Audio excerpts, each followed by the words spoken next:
Ladies and gentlemen, back to your host of the Crossroads on harmonica, Jimmy Sengenberger.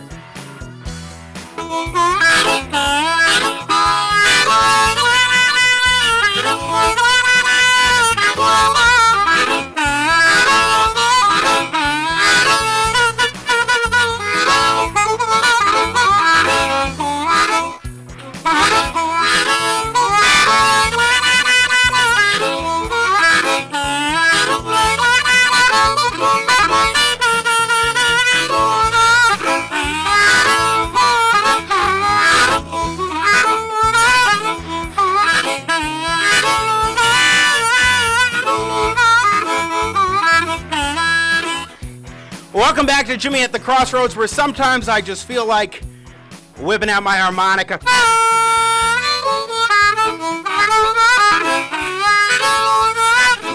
One of them anyway. I lost a case of harmonicas that has 7.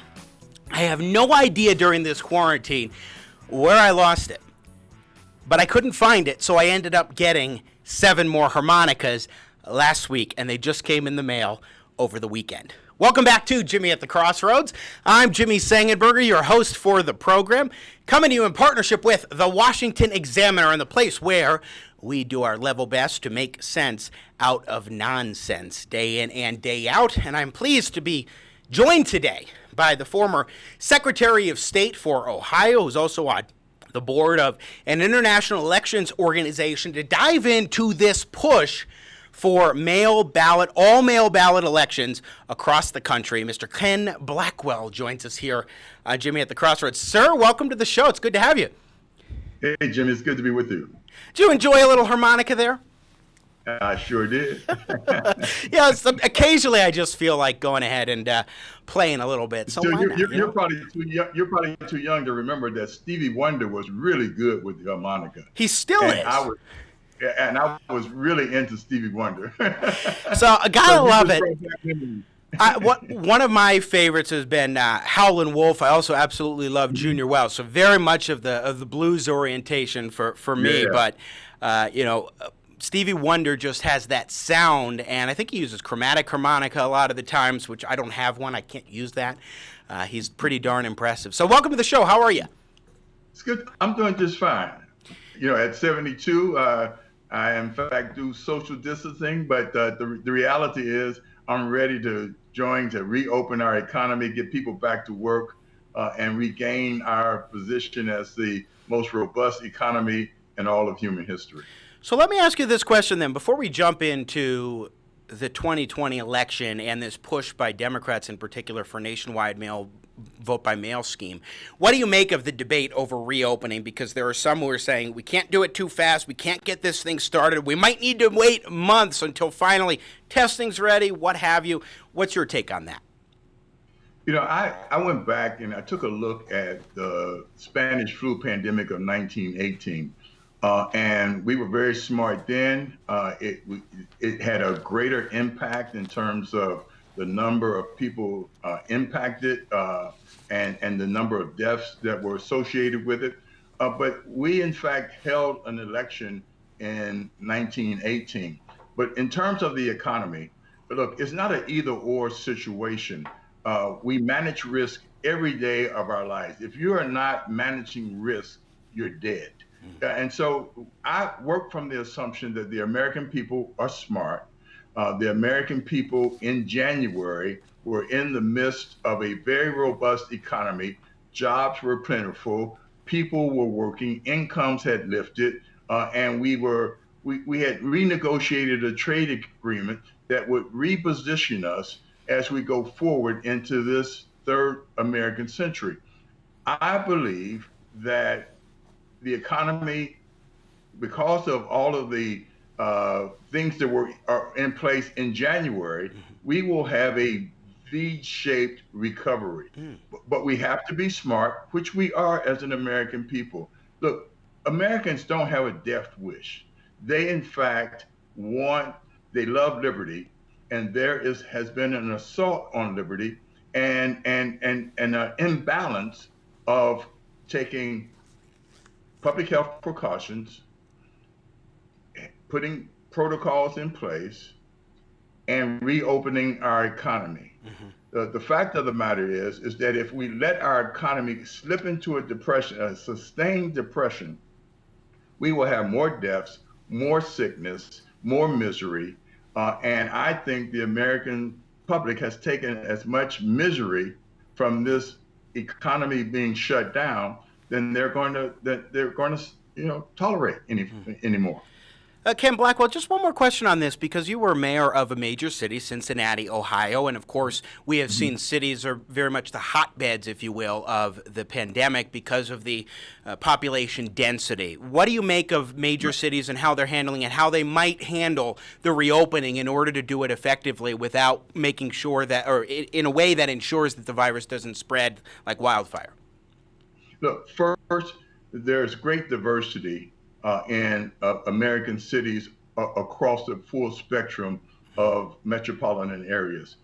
I believe that mayors can put in place public health protocols that will allow them to practice not only hygiene, but good public health policies that would mitigate the spread of this virus. I think that we have to understand that we are within the context and framework of our federalism. At the local level is where services are executed.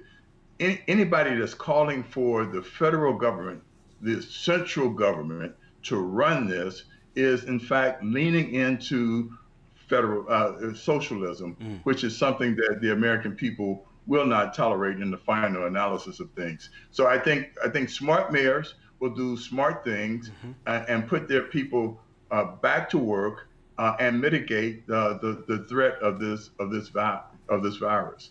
I've watched as we transition into a discussion about the elections. In 2014, Liberia was wrestling with Ebola. They had a major election. And the question was this fledgling democracy going to suspend its lean into democracy, or whether it would take public health precautions that would allow them to preserve their movement towards a vibrant democracy? They chose the latter, and they in fact had a successful election. If that developing country could do it, we can do it. And so not only can we put folks back to work, there's no reason why we can't have successful in-person elections in those communities, those states that have traditionally had in-person elections. Again, we're talking with Ken Blackwell, who's former Secretary of State for Ohio and also is on the board of the International Foundation for Electoral Systems. So let's dive right into this topic of what I think both of us would agree is a rush to mail ballot elections. Now, we'll talk about the viability of vote by mail specifically in a more general context in a few moments, because I don't know if we may differ on that. I'm not opposed to mail ballots. I live in Colorado. I think it's worked pretty well here overall in our state, although we absolutely need to be buttoning up voter ID requirements. But what really concerns me that I don't think people are thinking about is the fact that there is a rush here. In Colorado, as with Oregon and Washington, we're the first three states that implemented it. Utah and Hawaii are the two additional ones that have vote by mail statewide now because of county by county expansions. But in our experiences, it took a decade or more to build up to a point where you could actually functionally carry out vote by mail elections. And I don't understand why we're seeing such a rush when a lot of states are just not even close to being equipped now, Ken Blackwell. As I crisscross the country over the 30-odd years that I've been involved in elections other than those that I've been involved in personally, one of the things, there's a simple concept called the chain of custody. In-person balloting, in Ohio, for instance, you have 2 Democrats, 2 Republicans on county boards of elections. We have 88 counties constructed that way. We have in-person precinct voting. Neighbors and church members and family members all can eyeball the process. There's a great transparency, and that builds voter confidence in the result. There are double lock systems that protect the system from being the locks from being picked and manipulated and exploited by those who want to do things that are untoward and fraudulent. Uh, Therefore, the question becomes, with this mad rush, without the preparation that you're talking about, in a total collapse of the federalist system, because we have one national election day, but we have 50 state election systems managed at the state and local level.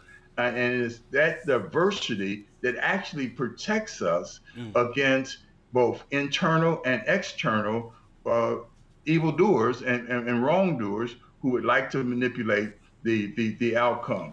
So, Jimmy, look, the reality is this.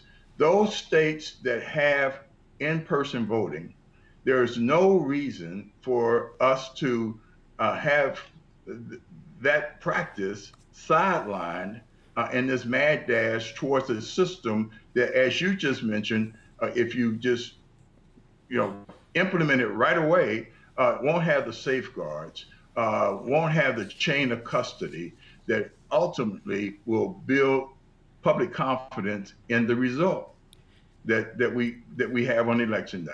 No, I think that's such a series of important points, Ken Blackwell. And I would also add, I'll quote for a moment from my own op-ed in the Washington Examiner on Friday, where I note that electronic poll books and accurate databases must be properly generated with verifiable voter signatures. You also need to keep in mind that voting centers and ballot counting locations need to have strong broadband connectivity and a system that can handle the load. You need to make sure election judges are adequately trained, thoroughly understand how to adapt to the system. As you point out, a one-size-fits-all approach is doomed to fail. And not only that, in talking with experts here in Colorado, I've noted that there are only a handful, very small handful, of ballot printing companies across the country. Remember how Democrats were all worried of states competing against one another for ventilators or for N95 masks? Now, it never really ended up happening the way they were projecting, but they were worried about that. That's what we're going to have if you force a vote-by-mail system across the country. They're going to become the new ventilators because printers, there aren't enough to handle the load. Well, you're absolutely right. And those that are now advocating this wholesale thrust into all mail voting or trying to exploit and foment public fear. And the reality is that we are on the path of mitigating the spread of this virus. We, in fact, have to have an economy that is robust enough to take advantage of the genius of the American people and the private sector to create the masks, the ventilators, the other health equipment. And we have to pull on the fact that historically, the American people have not tuck their tails and run from challenges, but we've taken challenges head on.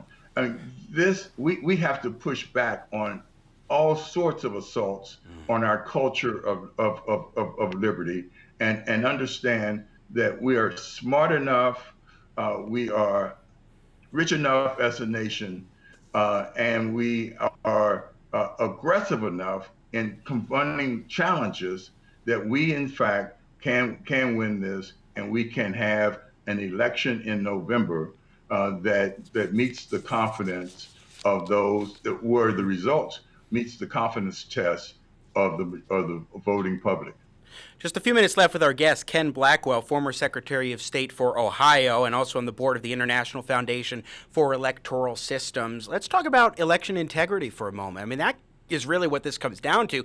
Yes, we want to maximize the ability for people to go and cast ballots, but that doesn't mean that that doesn't mean that you sacrifice election integrity in order to pursue some sort of ends. Let's just presume, and I think the data is very mixed in terms of voter turnout. You don't have demonstration that voter turnout really increases noticeably and necessarily by switching to vote by mail. But even if you assumed something along those lines, the idea that you can rush it without putting those systems in place, the structural things that are needed in order to make it work well, means that people cannot trust the voting results. I mean, you think about what the Democrats were saying for years on Russiagate. They wouldn't even accept because Russia spent, what, $100,000 on Facebook ads or something? And now we're supposed to think that that vote by mail and rushing that isn't going to be some sort of impediment? I think Vladimir Putin would smile if we did this rush. You're absolutely right. And the American people are not going to stand for this federal fiat that Nancy Pelosi and others are pushing. And again, I think they will fail as they try to exploit fear. I know that one of their operating notions is that you never let a crisis go to waste, and so look, what we have here is a fundamental clash of two worldviews.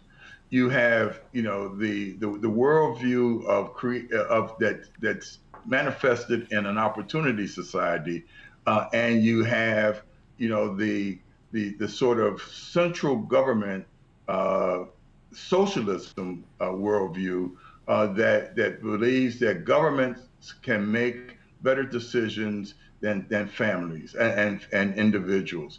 I happen to come from a family that believes that the family is the incubator of liberty, and that the government is not the grantor of our basic human rights. Yeah. And so when I see government trying to replace its God with itself, I think there's an automatic pushback. I know in me, in my family, and I see it across this country. Yeah. Our freedoms are not grants from government; they're gifts from God. They are an innate part of our human dignity, and we have to fight, and we will do it both economically and electorally and culturally. Sure. Just one final question, because we got to run. Vote by mail in general, what is your take on that? Not if a rush, but if a state decides to look into it, to start putting things in place, maybe over like Colorado's experience was a decade. Are you okay with that if a state makes that decision and they spend the time and don't rush it, or do you have issues with the idea of vote by mail overall? If a state makes that, because I'm a federalist, and I believe that the people of each one of our states have the right to decide their electoral process. Again, I resist when this is imposed upon people who in fact want the in-person balloting and who resist this notion that we should tuck our tails in fear and not believe that we can have a safe election, in-person election in November. And I think Nancy Pelosi and team will see that there is a great American pushback against this sort of federal attempt to take over what is naturally a fundamental right according to the 10th Amendment of our states. Yeah, absolutely. We need to keep in mind that the states are the place where we can test out these things and make sure that they're effective, and we should be doing that. Exactly right. Ken Blackwell, so great to have you, sir. Thanks so much for joining us. I hope you'll come back. Jimmy, good to be with you, sir. Once again, Ken Blackwell, former Secretary of State for Ohio, joining us here on Jimmy at the Crossroads. Thanks for watching this clip from Jimmy at the Crossroads. You do not want to miss a minute of engaging, intelligent talk. Subscribe today to the Jimmy at the Crossroads YouTube channel, and you'll be sure to catch our live broadcast. I appreciate your support. I got Jimmy at the crossroads, making sense out of no sense.